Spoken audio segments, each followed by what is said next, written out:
নমস্কার সকলকে, সকলে কেমন আছো? আশা করছি তোমরা সকলেই ভালো আছো।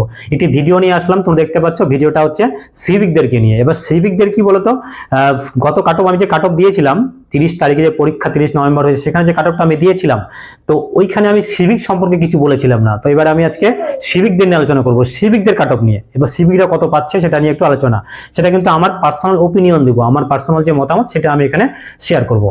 ঠিক আছে, অনেক কাটঅফ এদিক ওদিক হতে পারে, কিন্তু আমি যেটা আমার মনে হয়েছে সেটা আমি দিব।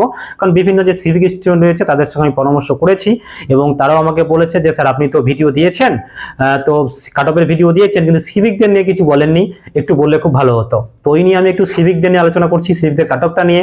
তবে এর থেকে অনেকটা কম যাওয়ার সম্ভাবনা আমার মনে হচ্ছে, তবুও আমি দিচ্ছি। তবে এটা বলি আমি যে কাটঅফ আমি যাই দিই না কেন, যাদের নাম্বারটা মোটামুটি একটা থাকছে 15, 20, 25, 30 এ ধরনের নাম্বার যাদের থাকছে, তারা কিন্তু মাঠের জন্য রেডি হয়ে যাও।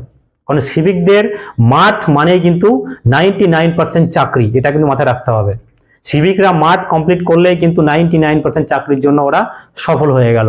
1% ইন্টারভিউটা বড় ফ্যাক্টর নয়, তবে বড় ফ্যাক্টর হচ্ছে মাঠটা। কারণ যারা সিভিকের চাকরি করে এবং পরীক্ষা দিয়েছে, যারা সিভিক হয়ে, তাদের কিন্তু বয়সটা কিন্তু প্রায় অনেকেরই 40 ছুঁই, কারণ 40, 38, 35 এই ধরনের বয়স। তো তার জন্য মাঠটা কিন্তু, মাঠে কোনো ছাড় দেওয়া হয়নি। আর মাঠে ছাড় না দেওয়ার জন্য কিন্তু সিভিকদের সব থেকে কঠিন যদি লড়াই হয় সেটা হচ্ছে মাঠ কিন্তু তাদেরকে পাস করতেই হবে। মাঠ পাস করতে পারলে চাকরি মোটামুটি কনফার্ম বলাই যায়।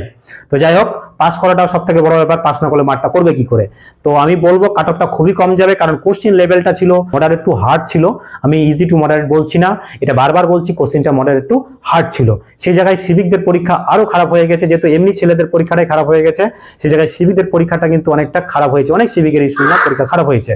সেই জায়গায় সিভিকরা যদি 20, 25, 30 এই নাম্বারগুলো পাই, তারা কিন্তু আমার মনে হয় পাস করে যাবে। তো আমি তাও একটা মোটামুটি যে রাফ একটা আইডিয়া আমার মনে হচ্ছে, বিভিন্ন সিভিক স্টুডেন্টের সঙ্গে কথা বলে তাদের যে বক্তব্য আমি শুনলাম, সেখান থেকে একটা আইডিয়া করতে পারছি এবং কোশ্চেনের যে লেভেল সেটা আমি ঘাঁটলাম, সেখান থেকে যেটা আমার মনে হচ্ছে আমি সেই কাটঅফটা, সেই আইডিয়া করে আমি যে আমার যে পার্সোনাল ওপিনিয়ন সেটা আমি শেয়ার করছি।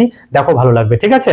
আচ্ছা, প্রথমে বলি আমি জেনারেলদের কাটঅফটা। দেখো, জেনারেলদের কাটঅফ যাবে 23 থেকে 25, 23 to 25 এর মধ্যে থাকার সম্ভাবনা রয়েছে আমার মনে হচ্ছে। এর থেকে বেশিও হতে পারে, একটু কমও হতে পারে, তবে এই ধরনের ধারের পাশে থাকবে 23 থেকে 25 আমার মনে বলছে। কারণ গতবার কিন্তু সিভিকদের কাটঅফ ছিল, সেখানে জেনারেলের কাটঅফ একটু বেশি ছিল, কিন্তু তুলনামূলক এসটিএসসি থেকে। তবে আমি এখানে মনে হচ্ছে যে আমার যেহেতু সিটটা অনেকটা বেশি রয়েছে সিভিকদের, তার জন্য আমার মনে হচ্ছে যে 23 থেকে 25 কাটঅফটা থাকার সম্ভাবনা প্রবল আছে। আর ওবিসি এ বি বলবো, ওবিসি ওই এ বি তে এখন প্রায় কাটঅফটা সেমই চলে যায়। হ্যাঁ, এখন এই মুহূর্তে যে রেজাল্ট গুলো আছে সেখানে কিন্তু ওবিসি এ এবং ওবিসি বি কাটঅফ কিন্তু প্রায় সেম চলে যাচ্ছে। সেই ক্ষেত্রে কিন্তু এখানে ওবিসি এ ওবিসি বি যদি কাটঅফটা আমি বলতে, তাহলে 18 থেকে আমি 20 কাটঅফটা ধরবো। 18 থেকে 20 মধ্যে আমার কাটঅফটা থাকবে। মনে হচ্ছে যে 18 থেকে 20 মধ্যে আসতে পারে এই নাম্বারটা মনে হচ্ছে এই আশেপাশে থাকতে পারে। আর যারা রয়েছে তারা 18 to 20 ওবিসি এ বি ধরলাম, ঠিক আছে?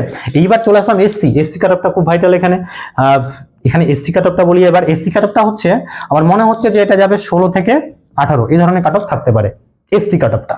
আর আরেকটা কাটঅফ হচ্ছে এসটি কাটঅফটা আরো কম নেমে যাবে। এসটি কাটঅফটা প্রায় ধরে নাও 12 থেকে 14 এরকম মনে হচ্ছে আমার, তাই না? আরেকটা বলি আমি ইডব্লিউএস। এখন কিন্তু ইডব্লিউএস কাটঅফটা কিন্তু অনেকটা কম যাচ্ছে, তবে ইডব্লিউএস কাটঅফটা আমার মনে হচ্ছে ওই 9 থেকে মোটামুটি 11 এরকম কাটঅফ থাকতে পারে। কারণ কাটঅফটা কমতেও পারে, সিভিকদের অনেকটা হয়ে যেতে পারে। দেখা গেলো জেনারেল কাটঅফটা কিন্তু কমে আবার 15 হয়ে যেতে পারে, বলা যাবে না কিন্তু। তবে আমার যেটা মনে হচ্ছে, বিভিন্ন সিভিকদের সঙ্গে কথা বলে যেটা মনে হচ্ছে আইডিয়া, যেটা আমার ওপিনিয়ন, আমার যে মতামত মনে হচ্ছে যে কোশ্চেনের মান দেখে, যে এই কাটঅফটা কিন্তু আসার সম্ভাবনা রয়েছে। তবে যারা এই কাটঅফের মধ্যে রয়েছে তারা কিন্তু অবশ্যই কিন্তু মাঠ শুরু করে দাও, কারণ সিভিকের মাঠটাই বললাম বারবার যে সিভিকের মাঠটা কিন্তু খুব গুরুত্বপূর্ণ। মাঠ কমপ্লিট করা মানে তোমার চাকরি প্রায় কনফার্মের দিকে এগিয়ে যাওয়া। আরেকটা বলি নাম্বার, আর আরেকটা বলি আমি যারা একটু কম পাচ্ছ 1-8 নাম্বারের থেকে, তারা কিন্তু মাঠটা করো, কারণ মাঠটা কিন্তু তোমার হাতে খুবই কম সময়। সিভিক যদি কোনো কারণে পাস করে যাও আর যদি মাঠের জন্য প্রস্তুতি না নাও, তাহলে কিন্তু ওই কয়দিনে তোমার মাঠ করা কিন্তু খুবই কম, মানে সম্ভাবনা খুবই কম, মাঠ কিন্তু করতে পারবে না। ওখানে বলি আমি তুমি আজ থেকে যখনই তুমি খবর পেলে রেজাল্ট পরীক্ষা দিয়েছো হিসাবে, তখন থেকে মানে যখন থেকে তুমি এক্সাম দিয়েছো, যদি তোমার মনে হয় নাম্বারটা আমার 15, 10, 20 যাই হোক আছে একটা, তুমি কিন্তু মাঠের জন্য লড়াই করো।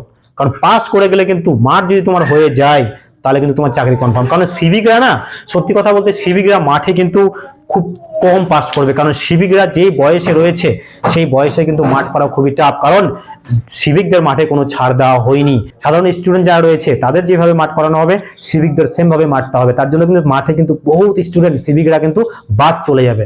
তার জন্য আমি একটা কথাই বলবো, তুমি মাঠ করো, কারণ মাঠ যদি একবার তুমি কোনো মতে যদি পাস করে যাও, তুমি প্রিপারেশনের টাইম পেয়েছো, প্রিপারেশন কিন্তু অনেকদিন ধরে নিয়েছো, কিন্তু মাঠের টাইম কিন্তু গভর্নমেন্ট তোমাকে খুব বেশি দিবে না। টাইমটা খুব জোরের উপর কত 1 মাস টাইম পাচ্ছ, এই 1 মাসে কিন্তু তোমাকে কিন্তু মাঠটা করতে হবে খুব কঠিন, কারণ তোমার বয়সটা কিন্তু প্রায় 40 ছুঁই। এবার 40 ছুঁই লোকের একটা যে দৌড় আর এটা 22-20 বছর বয়সের একটা ছেলের যে দৌড়, অনেক পার্থক্য রয়েছে। ওই জন্য বলবো মাঠটা কিন্তু কখনো তুমি অবহেলা করতে পারো না। মাঠটা তুমি এখনই শুরু করে দাও।